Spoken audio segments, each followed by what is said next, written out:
one on each side. We will address those questions. I would ask you, please, when you step to the microphone, please state your name. And if the question is targeted to any particular individual, please tell us who that is. If it's not, then I will handle it and I'll direct the questions to the appropriate people. So with that, by the way, 2 minutes to the question maximum, and we will try to keep our answers to 3 minutes. So the woman at the microphone to my right, you have the first question. Hi, my name is Brooke Drake. I work with West Virginia Citizen Action Group. We can't quite hear you. Step a little closer. My name is Brooke Drake. I work with West Virginia Citizen Action Group. Andy Wheaton mentioned that tentatively identified compounds and samples located after American Water Treatment Facility, but Jeffrey Roslin says breakdown compounds won't be examined in further testing. Are you only testing for effects from the January 9th chemical spill, or are you doing a full analysis of the quality of the water in these areas and why? Okay, Andy, would you like to take that first? Sure. We are only testing for the MCHM. We're focused on the results of that spill.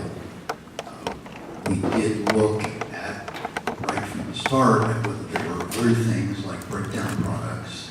And Dr. McGuire and Dr. Suffet have done a lot of work with experiments on that to see what may be there. Based on the house survey results, we haven't seen anything. Now, it's certainly possible that there are other analytical methods that may be appropriate for things. Therefore, we just would not be able to detect them. But our focus is entirely on January 9th spill. If I may just add to that, within the range of the compounds that we are being analyzed, that we are analyzing for, it was on the chromatograms, which are all posted. We did look at all of the peaks that were unknown. So part of the job that Chuck and Andy and the other Eurofins team had to do was to go through every single one of those peaks to determine what they were. So at that point, we were not looking at specific breakdowns. But we were looking at all of the compounds that were there, and we were looking for rational chemistry that would get us from MCHM to any of those peaks. Hopefully that answers your question. Andy, you want to add to that? Let me just add briefly. One of the things we did was Dr. McGuire's team did some work on oxidation of MCHM to see what might be there. And then the Eurofins people looked at the chromatograms that were produced from that and compared those to what we saw in the house samples to see if there were any overlaps, and there were not. Okay. Gentleman to my left. Yes, my name is Joe Merchant, and I actually have a few questions. I don't know if I should... We're not, a few questions. We'll ask you to focus on one, and then if you'd like to come back, you're welcome. Okay. I'd like to know, is the water company, or whether it be West Virginia American Water or any other water company, are they required to take a sample of their water and each day and store it, say, for a certain amount of time, just so that, if there is a problem, you can go back and look at it? And if no, were you guys able to locate any water from West Virginia American Water that may have been stored, in a way that you could have used it, and even if that use was for something totally different? But were you able to get any samples of the water, in the days prior to the leak itself? Thank you for that question. I'm going to take that as two questions, but we'll answer them nonetheless. Mike, I'll ask you to talk about the regulation of requirement for storage of water. Yeah, the short answer is no. There is no requirement to store water. But of course, sometimes, because of a variety of sampling programs, there is water that has been sampled over time. I don't know of any in this particular case, but that's it. Yeah, my answer is that early on we did not have requests of the American Water Company for any samples from water before that. At that point, it did not fit into our sampling plan. It was only subsequently that we realized that it would have been good for everybody if we had those samples, but those did not exist. The lady to my right. My name is Linda Sidero, and this is kind of a poll question for all of you. If you lived here, would you install a whole house filter, and if so, what kind? I'll pass that over, since it's a poll question, quick answers along the panel. Michael? No, I wouldn't, and I drank tap water my whole life in a variety of different places, and I don't think it's necessary. Andy? I will vote with Mike on that one. Yeah, I agree. I wouldn't install one in the levels at which we're seeing this stuff. It's our noses are more sensitive than where it's probably an issue. And I would have to agree that I believe this to be a rather rare event, and I don't have a whole water filtration system in my house, nor would I install one. Andy? I think this is all. I believe it is. I think your question goes to a lot of the questions that people have been emailing me about what types of devices they can install to fix the problem. And I think that there's a lot of individuals out there who've been claiming that their devices work to do certain processes. I would want to see that data. I have not seen any data to demonstrate that any of the treatment devices on the market do remove the chemicals of concern here. But at this time, I wouldn't install a water treatment device in my house if I chose to live in West Virginia. All right, thank you, and thank you for doing this work. Oh, you're very welcome, and thank you for being here and for asking your question. You're going to have to forgive me, but moving mics doesn't change. I think we want to give everybody a chance, but I will recognize you and we'll come back, okay? So the lady to my right, please. Hi, my name is Lori, and again, I want to thank you all for coming. Can you step closer to the mic, please? Hello, my name is Lori, and again, I want to thank you all for coming. My question is, if MCHM was observed in the cold tap water and not more so than the hot, could I make an assumption that my hot water tank is safe and that I don't need to replace it? Could it be MCHM be sticking to the walls? I'm going to take that to start, and then Andy, you can start jumping if you'd like. The answer is no, you cannot make that assumption in your house because of the sampling that we have done at 10 homes.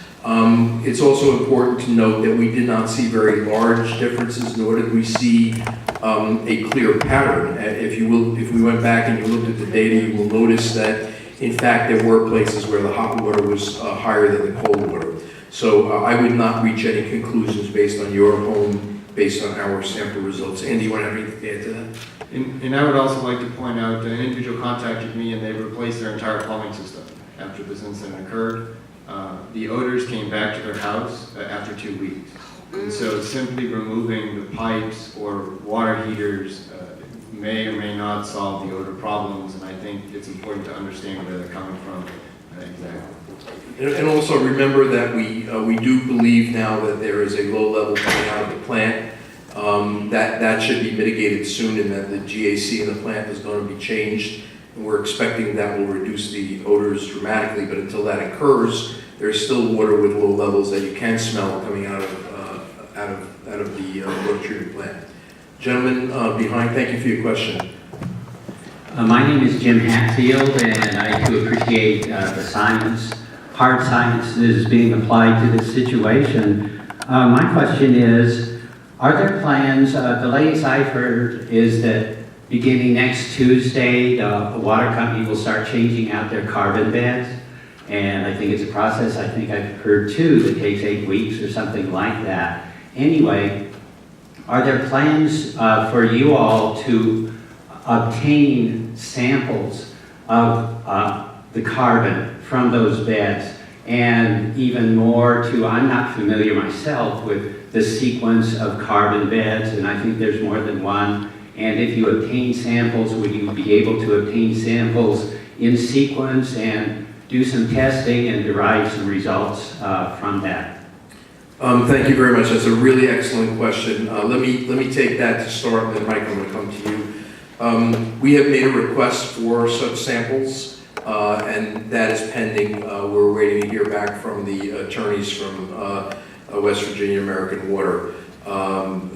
So right now there are no plans for us to get those samples. Mike, you want to take the structure of the beds and how those would be sampled? Sure. There are 16 beds of granular activated carbon. They are generally replaced, though the beds are replaced once every 4 years. So a lot of these beds have been in service for a considerable amount of time. What we want to do is get representative samples from all 16 beds and then extract them with the procedure that we would develop specifically to look for MCHM that's been adsorbed onto the carbon and that may be leaking off of the carbon. We would also then probably do some lab tests by putting that carbon into small-scale filters and running clean water through it and see if it does desorb the MCHM. That's the plan that we just talked about. None of this is funded. We just think this is a good idea, and it remains to be seen if it will be accomplished. Thank you very much for that question. The lady to my right, please. My name is Catherine Holt, and my question is about drug interactions, particularly Wvtap and clonazepam, if I'm pronouncing it correctly, things that deal with diabetes, sleep apnea, things of that nature. I know headaches can cause more friction in the home, but I saw not one but 2 Vietnam veterans PTSD cases that just got extremely hostile, one almost 70, showing extraordinary strength. He's the one on the pain pills. He cannot lift things, and I saw him lift something and throw it up over a porch rail. That has me very worried.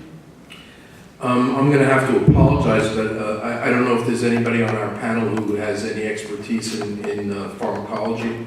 I apologize, but I don't think that we can answer that. I would advise you that you speak to a physician and get that answer. And I apologize, we don't have the expertise to answer that. Do you know who would have something in both categories? Because the physicians say we don't know anything about the chemicals. Andy? I'd like to answer that. Physicians that I spoke with relied on the health departments and the state DHHR, and the state DHHR relied on the CDC. And in the United States, the CDC is responsible for public health. So I would say that through the appropriate medical channels, that information or some type of answer should be provided. Now, what agency exactly, I don't know, but I believe that those are the important public health agencies associated with this incident. Thank you. Again, I apologize that we can't answer that better. I do have a responsibility now to once again reiterate that these proceedings are being streamed live and they are also being recorded. So just want everybody to be cognizant of that. But I also want to be cognizant of the fact that we do have people watching this out in the ether and in the rest of the world, and Dr. Eaton has been getting questions from them. So I'm going to go to one of these and then I'm going to come back to you, and then we will continue. Oh, I'll come back to you, I apologize, and then we'll continue our cycle. Dr. Eaton, welcome. I'm actually going to answer state 2 questions. The first one I can answer very succinctly, and then I'll pose the next one to Mr. Rosen. The first question I received on Twitter was, will panelists be considering potential health considerations for women, and in particular pregnant women? And the answer to that is the panelists certainly are sensitive to the fact that there are immunocompromised individuals as well as those persons who are pregnant that need to be considered in any screening level associated with declaring the water safe here in West Virginia. The second question? The second question was emailed to me, and the question is, why hasn't the water company changed their filters? Chemicals are still being sent through the pipes until they change them.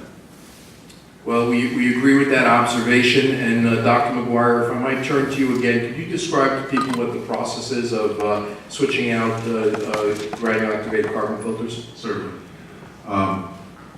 Literally, you have to fluidize the bed. In other words, you pump water into the bed, and then you use a large vacuum truck, typically, to suck out the carbon that's there.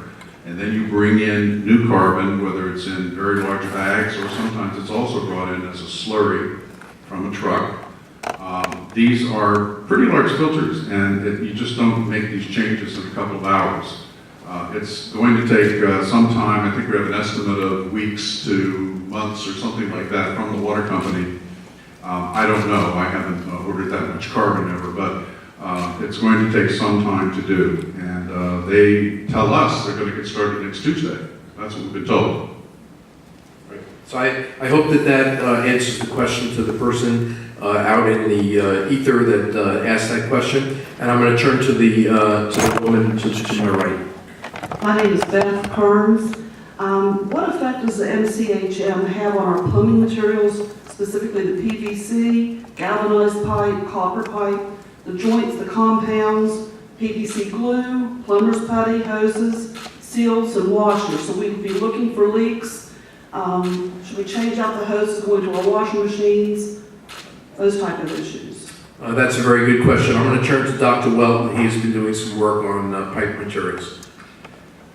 To date, the National Science Foundation has provided my university research team some funding to examine the contamination and decontamination processes associated with plastic types of materials inside plumbing systems. There is no data right now to determine whether or not methyl cyclohexane methanol or any of the other chemicals that were present in the water soared or penetrate those materials and desorb from them. So to answer your question, you would need data. The same type of data that you would want a testing company who's telling you to install a filter, you would want this type of data. At the present time, there is no data to determine if these chemicals permeated or desorbed from those materials. We have some initial estimates that the glacier materials like CPVC, the yellow, really stiff pulling pipe, would be more difficult to permeate than some of the flexible materials, but these are just estimates at this time. Anybody else in the panel have anything to add to that? I'm sorry, that's the best that we have for you. I know that it's not very satisfying, but that's the fact. Thank you. We'll keep an eye on it, let you know. All right, very good. Thank you. We